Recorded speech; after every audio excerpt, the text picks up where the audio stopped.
Yeah. Well, I feel like we mostly answered your question too, Josh, Yeah. which is who are we afraid of at the deadline? Well, I mean, post deadline, I want to bring up a couple teams. I wasn't able to kind of really write it down. Oh, not again. I did it. Las Vegas. So I yeah, think we're the concerned about Raiders Devontae. and Monty is Yeah. who we have. Monty. I also want to bring up the Commanders because it's not often where you see both their starting edge players get traded in the same deadline. And I know they couldn't pay both.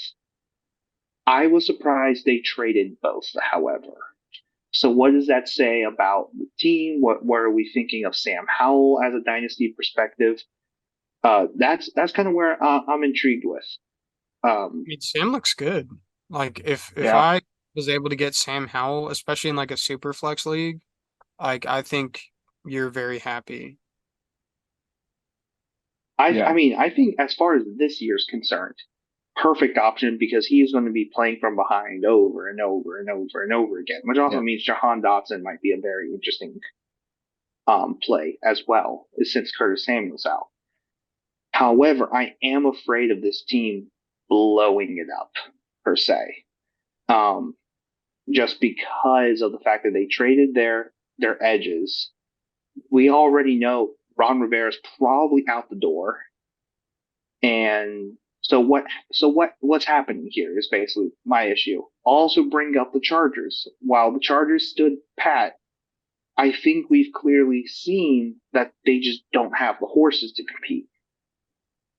So what happens next year is like you say I'm going to keep saying it, but I there is a non-zero chance the Chargers just don't just blow it up this year. And then for the Saints, they were looking at Hunter Renfro. So what does that mean about Olave? Because and we've clearly seen Olave have a there's a severe Well, disconnect between him and Derek Carr. I don't know. I also think it's yeah, he has looked very frustrated just in terms of body language, sideline, some stuff that he said. But I think it's more about Michael Thomas because other than Olave, they don't have anyone. Like it's been Kamara and Olave, and that's the Saints offense. And it's been more Yeah, Kamara than Olave. that's true. That's true. I didn't begin to consider Michael Thomas as far as like, oh, that might be the possibility. But Because Shaheed is good, and then Olave has been serviceable. well, Yeah. and this is where I'm also I feel like here's how they've been playing it. Olave, Shaheed go deep. Kamara has everything else. Yeah. Yeah. And I just don't think that's sustainable. Yeah. And then I'm trying to think of I mean, obviously, it sounds like Ravens are trying to move on from J.K. Dobbins, and I Glass would not be Cannon. surprised. Yeah, yeah. Uh, I mean, he's but made of glass, so yeah, he is a glass cannon, unfortunately. But I mean, that means But they're probably looking running back in this draft, and this draft has got some dudes. yeah, probably for him to be honest with you. Yeah, it's not The like how Michigan running stacked back. they are at QB and wide receiver, but they still got Yeah, a couple of running backs. yeah, for sure. But is there a dynasty? Just to kind of add on to my big question, is there a dynasty player you are terrified about just from seeing it from this year? Mm. terrified. Define terrified. Like Okay, terrified to go against them, or no, terrified as in you had high expectations for them and they are not meeting it, and their team knows it too. I feel oh, like JSN a little bit, um, like to a degree, because oh, Jay he, said I'm giving a pass because of the hmm. wrist. Well, yeah, but I'm still worried about him. Maybe not terrified, but I'm worried about JSN. I'm not. The last 2 weeks, he's kind of looked good. I mean, he scored 2 touchdowns over the last 2 weeks. Yeah, they But just need to lock it out of. I think they're yeah. Well, Lockett's in his way. That's the issue.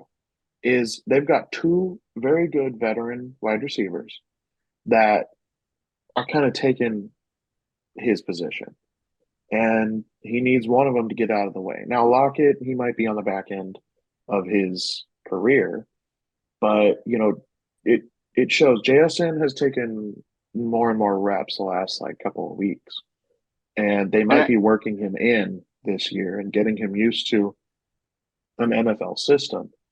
So I'm not super worried about him. Now, if he doesn't play the like week one of next year, I would be very concerned.